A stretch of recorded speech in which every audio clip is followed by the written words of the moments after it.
You're listening to Head Voice, bringing you inside the minds of the best in contemporary a cappella.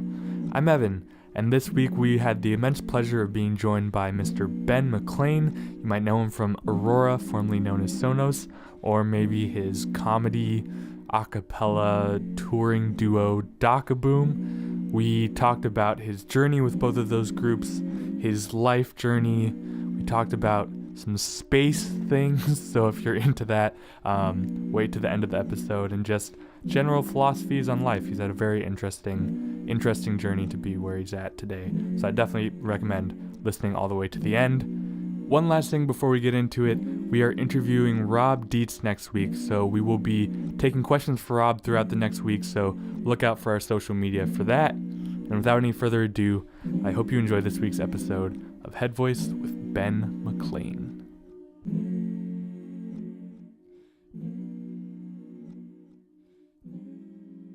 Hello, Ben. Hello. Thank you for joining us on Head Voice. We actually already recorded an episode with you, and now you're physically with us because the last one we forgot to record the audio. So this now is going to be a better episode. So now I it's can real feel life.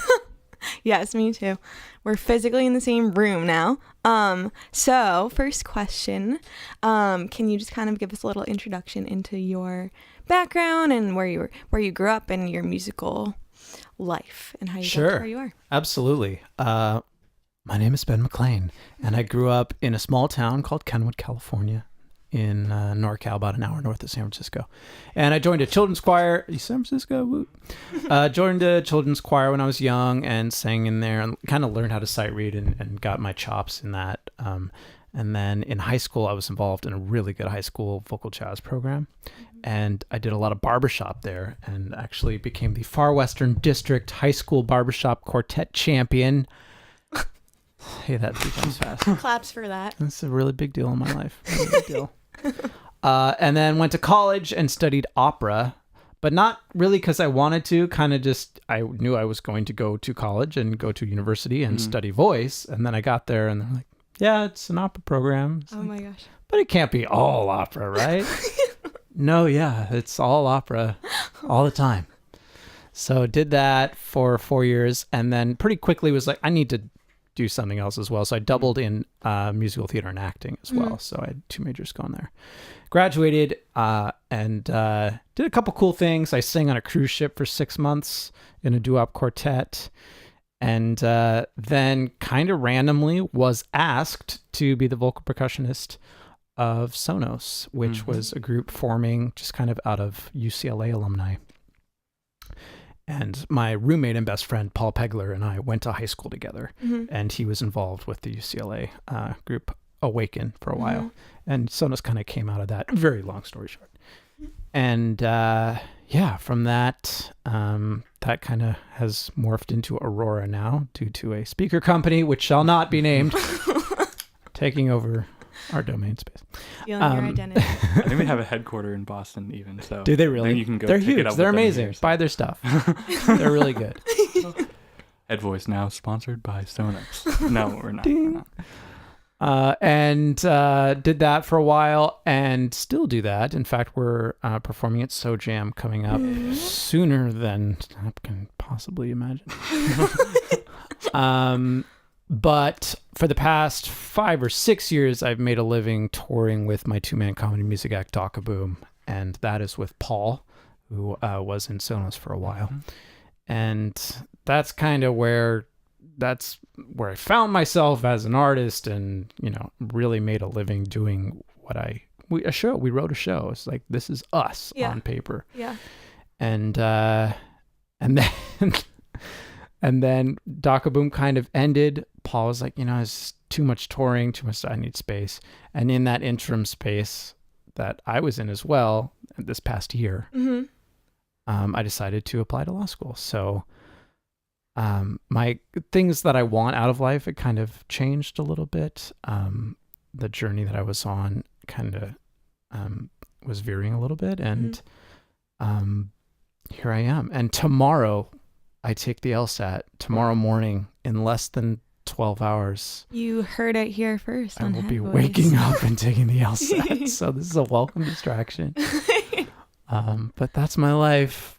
Music will never not be completely integral to my existence. Yeah. But yeah, law. Doing the things. So I was wondering if we could turn back the clock to talk about like the like beginnings of Dakaboom, and that it's we'll have links to videos to watch Dakaboom do some things, but if you haven't watched, it's a very unique stage show in that I don't think that there's a lot of 2-person a cappella groups out there, much less a comedy act, much less, I can't even describe fully the breadth of what you do. So like, how does something like that come about? And how do you say something beyond, we both like doing this thing, to we're going to take this on the road and, tour with it? That's a great question.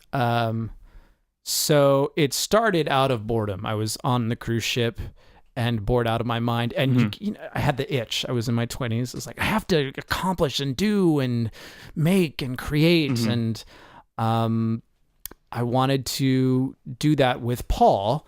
And I was looking for an audience. And I was talking with friends. Well, the biggest built-in audience that you have is your hometown, your hometown friends, families, teachers, all that stuff, your high school. Yeah. So Paul and I decided to throw a fundraising concert event for our old high school's arts department.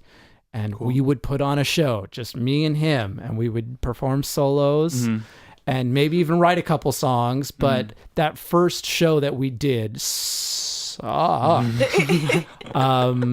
we did it, and we invited everyone we knew in town to come see it, and we packed the house, and 2 of the songs were pretty good.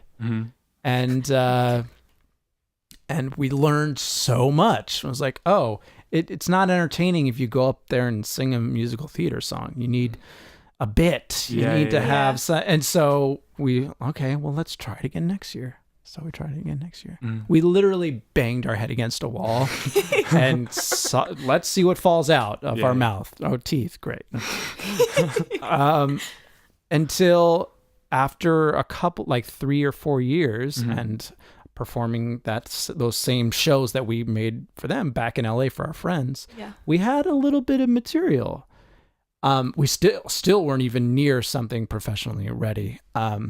But we went to, Aurora and SONOS were doing something called the college circuit. Yeah. And a lot of a cappella, I think I mentioned this, but a lot of a cappella groups do this. Ball in the House. You may not have heard necessarily Ball in the House in the a cappella community, like playing and laugh and stuff, but they're a professional act, and they play. Home Free was a good example of this, because they had been doing like the fairground circuit in the northern Midwest for a long time, earning a great living and being a professional a cappella. The Alley Cats from LA, a touring act. Anyway. We just interviewed this guy Andrew Kim from Backtrack in New York, and like that's what they do, and we were talking about absolutely that. I mean, it's like you might not have heard of them, but they're like doing it. They're working. That's why you may not have heard of them. They're earning money doing their job. So Aurora and SONOS had a manager at the time, and we were signed to Verve Forecast Records, and they were saying, tour as much as you can. So we did the college circuit and immediately got like the top one of the top booking agents in that college world, because they saw, you're a signed act, of course. And we did okay. We were kind of, indie and weird, and didn't really read on the college level as well. There were people who like loved us, but you either loved us or you didn't care. Yeah. Ball in the House was like, we're going to entertain you and bring the girl on stage and dance with her. And while we were touring, Paul and I were also in the group, and we were like, we could, this is where we are going to thrive in the college circuit. Yeah. Because we had worked up an a cappella version of Aladdin's Friend Like Me. We had done a 45 theme songs in under 4.5 minutes or some dumb title. And we're like, this is where we can be a thing. And so we did a NACA, which National Campus Activities. That's what those college circuit showcases are called. And you apply, you send in a video.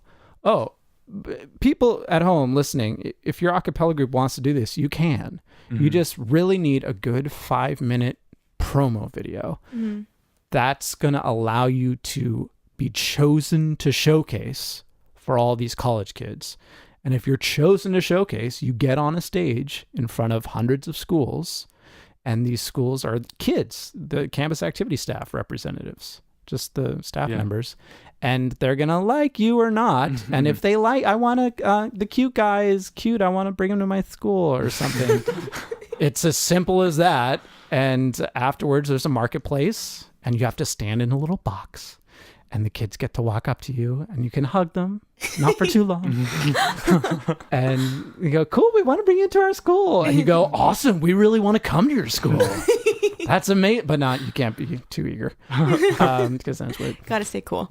Yeah. Oh yeah, okay. And we booked like 45 shows at what our price was then, which was like $900, $800 or $900 a show, which was $1 million to us, working at Starbucks or whatever, waiting tables actually at the time. So we started doing that, and now I think our price is like, I don't know if I can say $3,000 or something a show at the college circuit. And we do a lot less shows now, partly because we're old and our backs hurt. We literally can't. And Paul's in New York. Paul lives in New York, which hasn't stopped. I mean, he's lived there for 4 years, and we did a lot of our touring there, which was really nice because Paul could go home at the end of the tour, and I could go home. We wouldn't have to see each other. If he's listening, he knows I love him.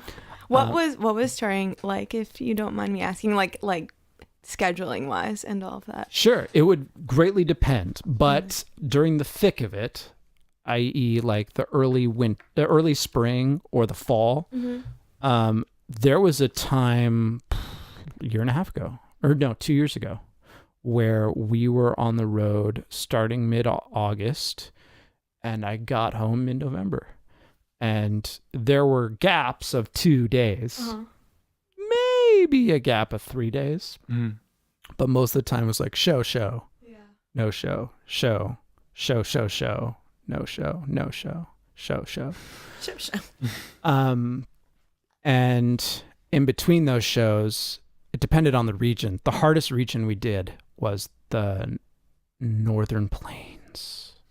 Yeah, you'd have a show in Fargo, and then they would try and book it so that you at least like be near the school for the next show. But our agent's goal is to make as much money as they can, which means book as many shows as they can. Right? Yeah. And they assume that our goal as well is to do as many shows as we can do physically to earn as much money. Right. So they'd be like, oh, that's fine. You're in Fargo one day, and then you're in, Green Bay the next, and then you're back in Fargo the day after. Those are 7 hours apart or so. No problem. Not too far. Yeah, that's drivable. Yeah. That's 1 day's drive. Yeah. You don't need to sleep. But 7 hours in a car. Yeah. And then 7 hours again the next day is you start to break down. And if you don't have okay, we're done, now I can rehab my body for a week or something. Yeah. If that keeps piling on and lack of sleep keeps piling on, you just, the older we got, the less we started bouncing back. And 5 a.m. flights. Yeah. I've never experienced like a group on the college circuit, and so whereas like a national touring act would be coming through and hypothetically have some amount of fans everywhere, you're kind of you're having to win over audiences every time you perform, every single time. So what is it like having like people that like don't really know you and like being able to just like get in there and like communicate? That's such a good question. Wow. And because that was our constant battle. We loved when there was an event theme that took the onus off of who are these guys, arms crossed. What do you have to show us? They hired a comedian for a lot of money. Let's see some jokes. Yeah. Which was often the case. And the first couple of bits we designed to like disarm the audience and get them laughing immediately and front load the show, because you had to. Otherwise, you just, if you lose them in the beginning, then you can never, it's much harder to win them over. Absolutely. But some of my favorite shows were hosting a cappella night. Then everyone in the audience is there to see their friends, like, kind of okay a cappella group perform. They're probably drunk. Like, we got to go see Jerry's a cappella group sing. Like, I'm seeing my boyfriend's group sing. And they come, and then we like, what's up? You weren't expecting us? Boom. And they're like, this is the best. We were expecting just Jerry's a cappella group, but now we have the Dakaboom. Those are right, great. as you said, Dakaboom, it started downpouring, so I just want to make a note of that you just brought the rain. So Bring the rain. it's a nice soothing background. Also, open mics were a lot of fun. Again, takes the pressure off of, let's see these guys. But you're right, 7 to 8 times out of 10, it was Dakaboom tonight in the theater. Come see them. And you had an activity staff whose job it was to promote that show. Right. And we gave them promotional materials, but it was just like posters of me and Paul staring into the camera like, this is us. Come see this vaudeville modern a cappella comedy show.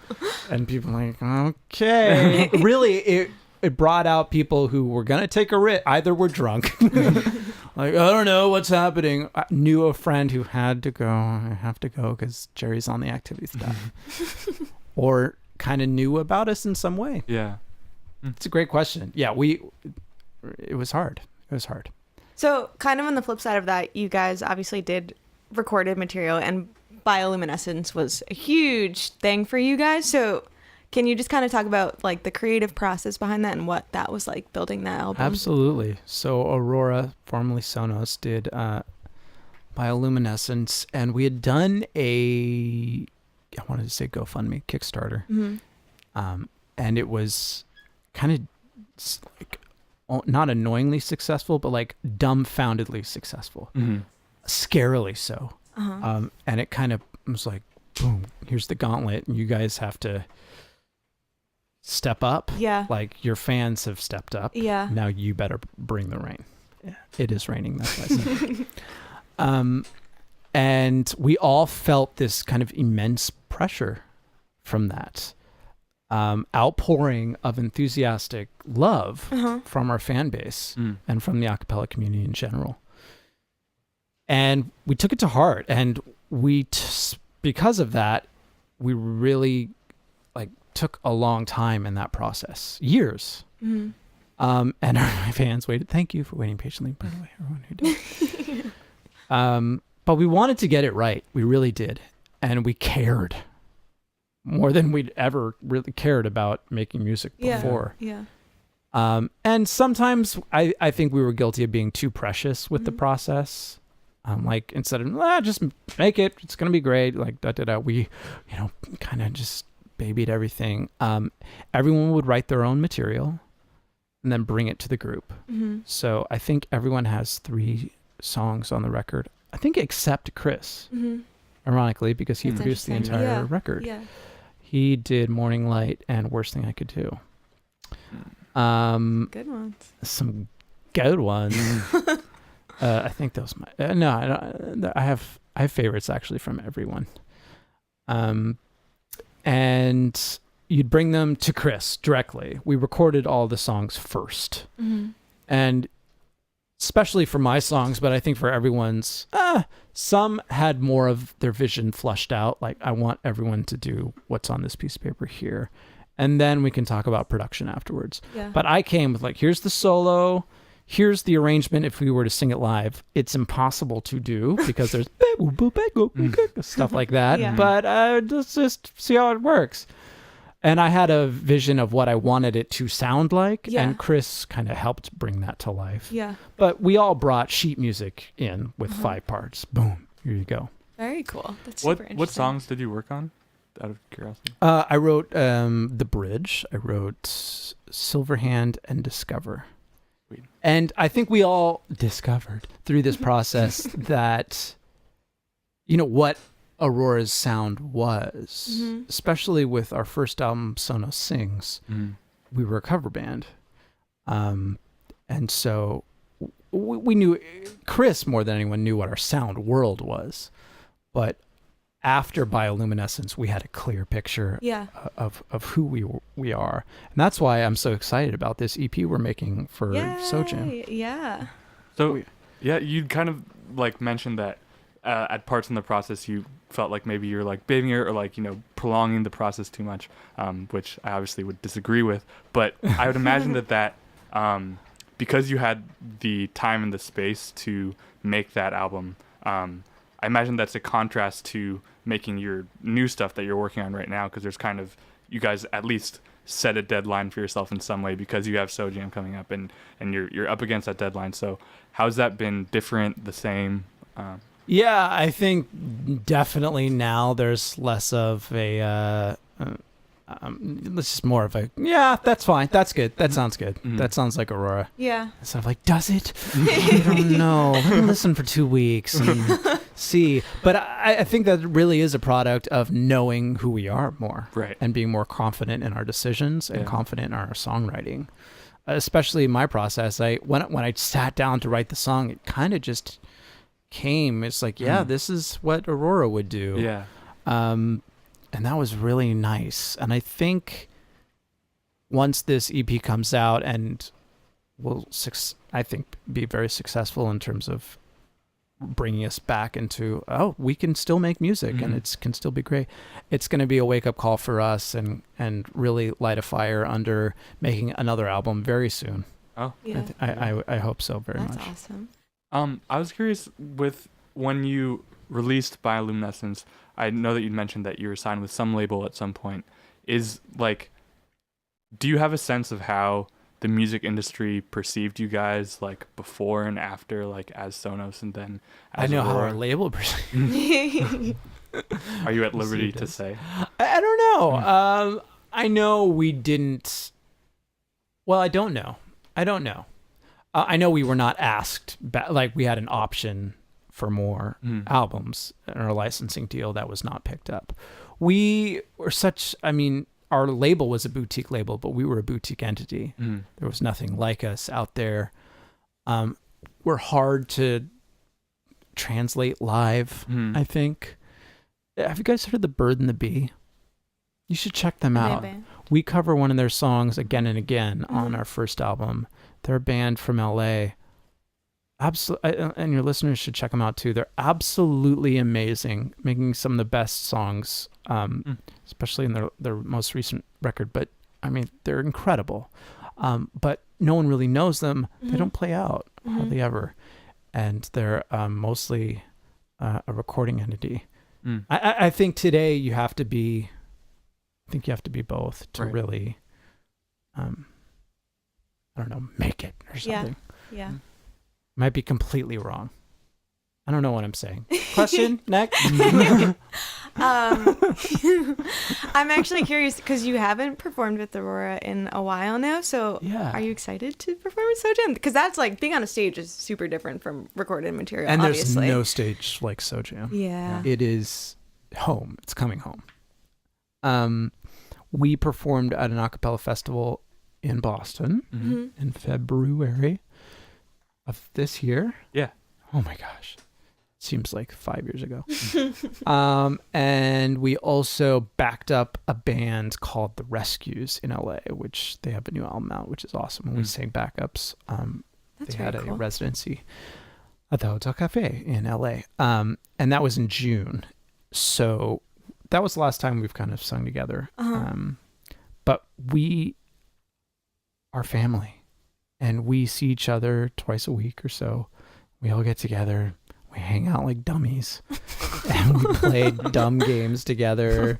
And we just love each other so fiercely. And that's something that will never, ever change. Yeah. I mean, I don't know how it happened. Usually doesn't happen. Yeah. But the band became our family. Yeah. 100%. So obviously you're taking the LSAT coming up, but in the time as you've been studying and kind of in your hiatus from Dakaboom and like the last few years and stuff, like what does the day-to-day look like for you in terms of like what you're up to, what projects you get involved in and everything? If you talked to me last year, I would have told you I'm going to try and be a music producer. And I have some money saved up from Dakaboom and I'm just going to take some time, produce some music. And that kind of, it's not as easy as it looks. Yeah. I'd been a producer my whole life, but started producing other people's music and stuff. I was like, yeah, it's good. Mm-hmm. You're going up against producers who eat, sleep, and breathe this. Yeah. You know, that's their life. Mm-hmm. And they've given up everything to pursue it, and they Mhm. stare at a screen all day, every day. And it was still kind of more of a hobby for me. I loved doing it, but I was, oh man, I'm also 34. And if I'm going to be a professional music producer, I would have to go intern somewhere, Yeah. maybe for many years. And I just didn't. Yeah. So I'm going to be producing a lot of music. I'm going to be studying for law school, which you have to do. And I'm going to be singing with my friends. I'm actually in kind of a very fancy caroling group called Snowfall. Yeah. Yes. Have you guys heard of that? Mhm. Okay, cool. Yeah. They just had a video come out on Mhm. Facebook, Mhm. actually. It's I making just the watched it rounds. today, yeah. You just watched it Yeah. today? Okay, cool. And that, I think, is one of my biggest joys of being a musician, Mhm. is getting these amazing, rare opportunities to sing with some of the best singers Yeah. in the world, I Yeah. think. I mean, India Carney, Yes. Aaron, Yeah. Mhm. these vocalists that just blow you away. Yeah. And to kind of be like, okay, I'm good enough to hang with these too, and Yeah. trying. But it is it reminds me why I love singing music. Mhm. Yeah. Yeah. Snowfall. So I'm very much looking forward to that.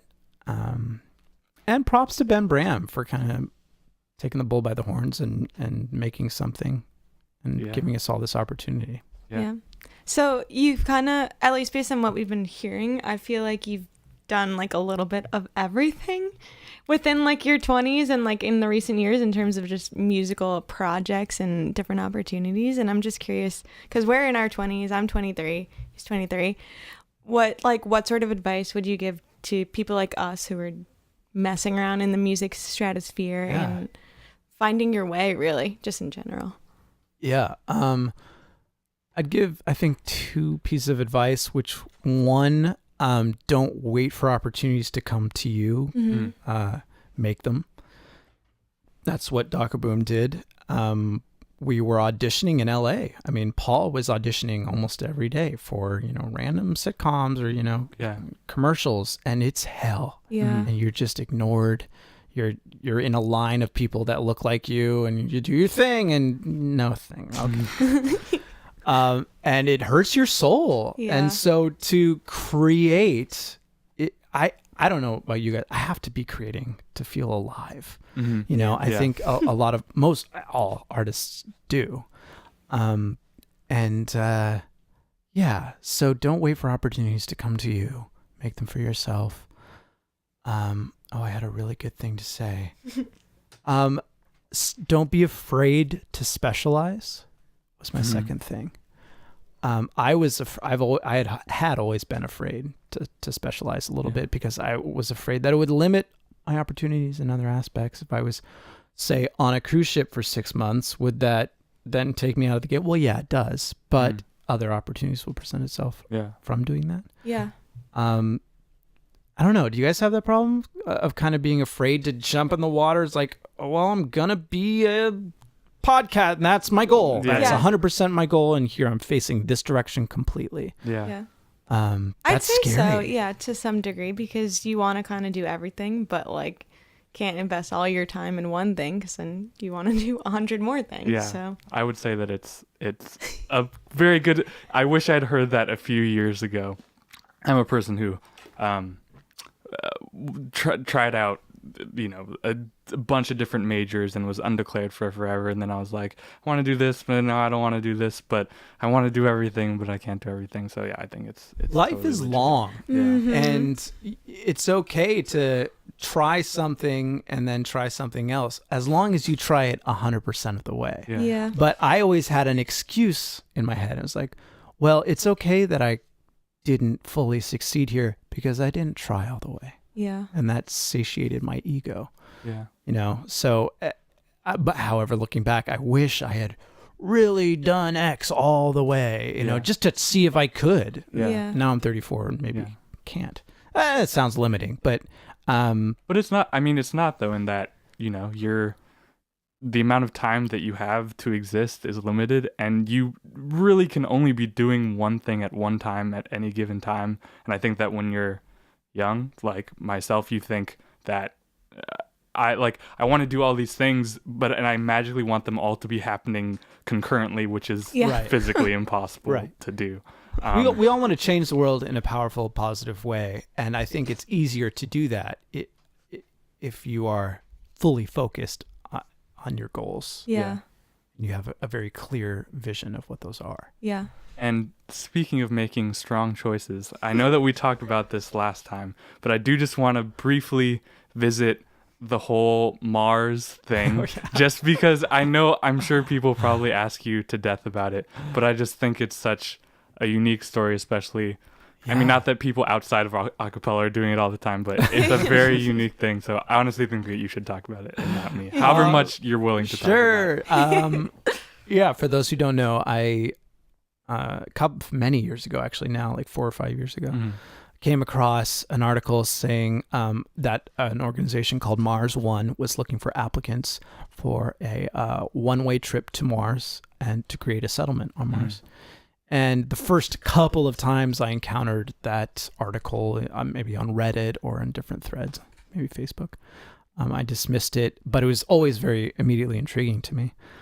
And as I encounter more and more, I kind of dawned on me, I absolutely would do this, and I would not be a bad candidate for it. I get along well with people. I'm, have a diverse number of talent. I had to talk myself into it. I think I was very dismissive at first, and up until the day before the applications were due for this, because I was an artist and not a scientist, not an engineer. And so I very readily and handily dismissed my ability to be an astronaut. But Paul talked me into it. We were sitting around the table the day before the application, and I brought it up for the umpteenth time, or maybe even the third time. But for Paul, that was all right. That's the third time you brought it up. Why? You clearly passionate about this. Come on, man. You're an artist. They're gonna need artists in any successful human society. So I was like, okay, what does this look? So I hop online, and there's like a 5 essay page select, it's really intense application process. And I dived in and filled it out, and then forgot about it. And then 4 months later, I got an email saying, you have been chosen. You and 1,200 other, applicants have been chosen to continue this process. And I flipped out of 200,000. Oh my God. And then my immediate next thought was, this must not be that big of a thing. Like, they chose me? Yeah. I don't know if I would choose me. So I was having those thoughts, and then I quickly got over them. Paul helped me, and said, come on, man. You're right. Okay. Yeah, you're right. This is, I am capable of this. And a year or two went by, or I think a year went by, and they then narrowed it down to 700 based on a physical exam. And then from there down to 500 or something for another reason. And then they did a Skype interview where they asked you a bunch of questions and on some study material that you had to learn about the planet and stuff. And from there, they narrowed it down to 100 people. And this was all over a very long process. Yeah. And just full disclosure, I thought I did not do well on the Skype interview. I had missed a couple questions. Like how many rads of radiation do you think... will the average astronaut, get on a trip to Mars? And I was like, no. I flat out, I was like, I'm sorry, sir, I don't know. I like, take a guess. 70 rads, 200. I was like, oh. Very good. Well, nice knowing you. And the Skype ended, and I was so disappointed. I was like, I'm going to write this is a little trick I learned from auditions. You write them after, your interview to try and. So I wrote him a letter right after. It's like, Mr. Norbert Kraft, I just want to tell you, I take this very seriously. I take my performance in the interview very to heart. I wanted you to know that I'm very committed to this process. Mm-hmm. And he didn't respond, but I made it. And I was almost guilty then too, because I was like, oh man. So made it down to 100 people. There were 100 of us. We were called the Mars 100. And at that point, started doing like interviews on Fox News. Radio stations were calling. My hometown newspaper been following the whole time. Did a front page spread and stuff. And so, obviously there are people in the camp that are laughing behind my back and going, good one. Yeah, that's never going to happen, man. And this is a waste of newspaper space and stuff like that. And it's, look, they may probably not go to Mars anytime soon. I hope they do. But it's not about that. It was about, bringing awareness to an issue that's close to my heart, which is getting off this planet and space travel. And I think we need to be looking up. I think it brings hope. I think when we look back on the 60s, that was a very special time for a very specific reason in that respect. So I kind of wanted to be a part of that mission. But 4 months ago, after 5 or 6 years, I kind of was like, I think it might be time to move on in my life.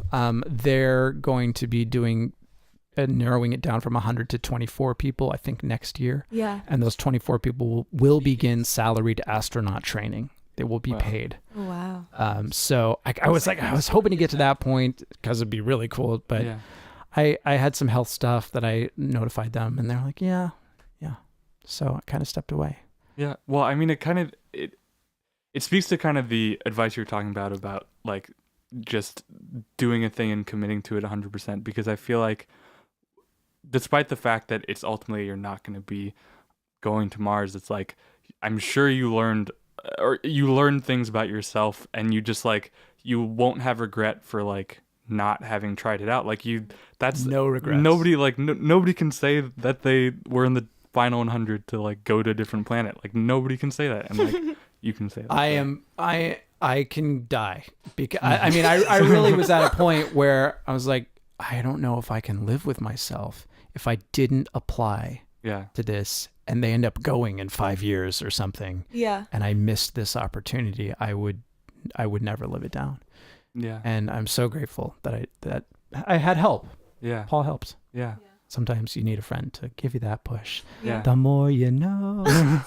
Yeah. And like, I feel like obviously I think that's something that applies to life holistically, but since this is like an a cappella podcast, it's like, with the Mars thing, or with, making bioluminescence or whatever, obviously a lot of people were supporting you in that, but it's like, it's things that, I don't know, like going out of your comfort zone a little bit, and like maybe on paper to somebody like a loopy effects electronic driven a cappella record doesn't like sound cool, but it's like you just have to try, and like it could have turned out bad, but like it didn't, and like you might not have gone to the Mars thing, but like you did. So risks. Yes, exactly. Be willing to make mistakes. Yeah, exactly. And I guess we should probably wrap it up as it's getting to be a longer episode, but we usually like to close with what trends you're into in a cappella, that as much as you follow it, and what you're hoping to see, and then I guess what's next for you, but we kind of know the answer to that. Oh yeah, I remember this question being really hard last time. And it's harder this time. Trends in a cappella. I think I remember what I said last time, which was not being afraid to maybe incorporate some instrumentation. And bringing, don't be afraid to kind of use recording techniques. Yeah. That, Chris, more than anyone, pushes the boundaries of what you can. I was with him last week, and he was taking a vocal. So there's the beginning of the vocal, which makes it sound like it's a human voice. But if you just chop it, it sounds... it sounds like a synth, like Yeah. you're making an electronic sound. Mm. And he's, especially with this next EP, it's sounding super synthy. It does not sound like the human voice. But also we always kind of laugh and go, this is so silly. Who's making these self-imposed rules? Why are they here? Yeah. You know, what would happen if we were to throw in a real kick drum instead of my own? Like, would we be breaking some? Would the walls cave in? You know, what would happen? No, we're making good music that we want to move people and bring them emotions that they feel, that's what it's about. Snaps to that. Yeah, for sure. Very much. That's all. And I think that's it. Yeah. And we hope that you'll join us next week for a new episode of